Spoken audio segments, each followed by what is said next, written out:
What inspires you when you're doing makeup? Well, it doesn't. I don't get inspired. It takes the person to inspire me. Because when somebody comes in and say, "I wanted my makeup done," I have to analyze that person and see what she is. Sometimes people overdo makeup.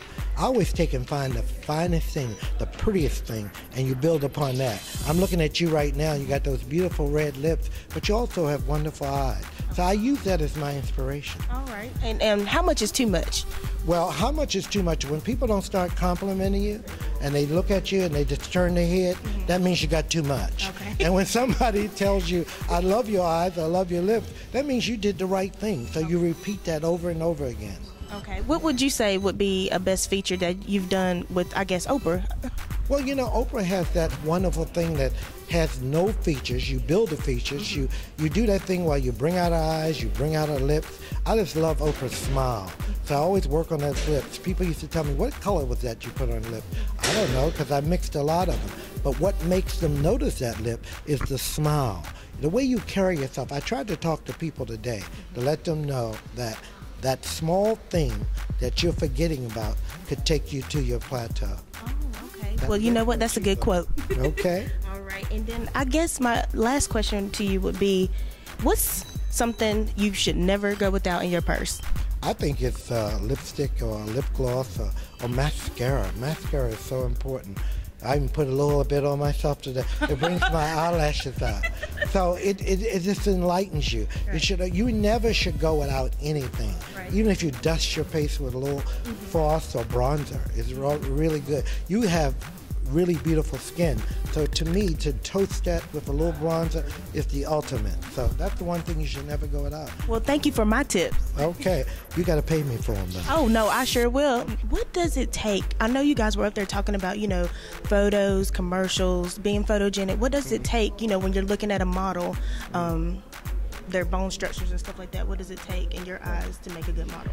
I mean, me, generally, when I look for a model, bone structure is most important. Okay. That doesn't matter, what size you are, if you're full-figured or if you're a standard size model, but how you're capturing, once the light hits your face, how cheekbones, symmetrical, if your face is symmetrical, how your eyes are placed in your head, like how deep set they are or how they protrude. All that kind of adds to it. So having a symmetrical face is most important. And then you can have king features, but it has to be the right mixture. But your bone structure really sets it off because basically it's how the light hits your face and how once that light hits your face, how it's captured in the photograph. And what inspires you when you're shooting photography? I'm inspired by everything, even consciously and unconsciously. When I'm walking down the street or if I see a billboard, if I see a person that I believe would be photogenic, if I see a hairstyle or a color or an outfit, what they have on, all that kind of inspires me unconsciously. And a lot of times when I go to do a photo, it comes out and I'm not sure exactly where it comes from. But I realize after the fact, oh, you know what? That kind of looks like what I just saw the other day. So, I think that's the thing with artists is, everything inspires you and your mind is kind of like a sponge where it absorbs everything. Right. Well, to give tips, I guess you want to say, for somebody like that's full-figured or not even full-figured, what are some different poses they could do, to make sure that that photo is like the best thing? What you want to do is, you want to practice in the mirror as far as your best angles. Everybody has their best angles that capture it. Some people are straight on, some people are cornered, but you want to kind of know your best angles up front because you may not have a photographer that's going to tell you to lower your chin, turn this way, and pick your best angles when they're viewing you through the camera. So you really want to be aware of that. So when you get in that situation, you'll know how to handle it. If you're shooting outside, you want to make sure that you're not shooting in contrasty bright light that's going to make you squint. Sometimes photographers may not know that if they're inexperienced. So you want to make sure the lighting is even, and even inside, you don't want dramatic lighting where you get harsh shadows. that's gonna, basically show your flaws. So you want to be aware of your surroundings and just basically study your poses. What does it take to be a male model? First of all, you have to have the height requirements. Personality is the key thing. People love to work with people that are fun, have good energy, and you're bringing something to the table other than just your look, because they can find a looks a dime a dozen. So you have to realize, what can I bring to the table other than just my look? And the height requirement, the size requirement, all those things, but it's personality to me is one of the key things. Okay. And what inspires you, when you're looking at people or inspiring kids that want to be models and stuff like that? What inspires you to look at them and say, hey, I think they got what it takes?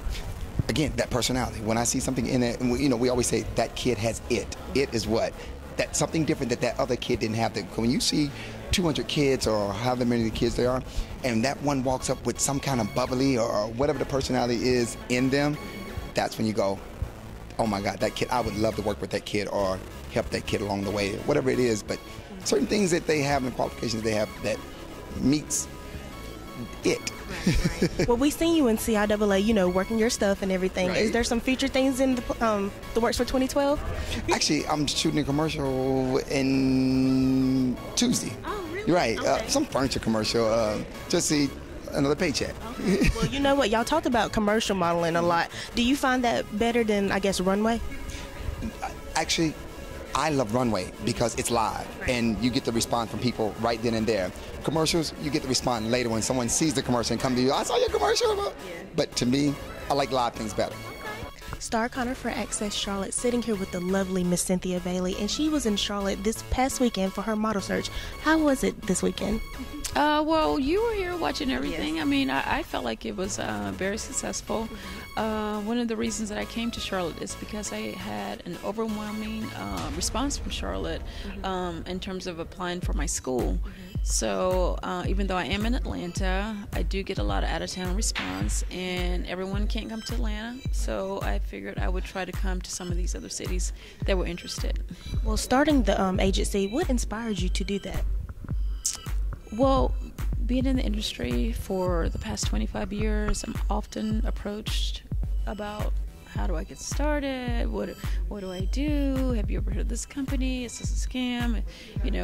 What do you think? They show me pictures. Do you think she has potential? I'm constantly, asked about the business and how to get into the business. So it was just kind of an organic, decision to just, instead of trying to figure out how to get this information out there, let's just open up a school.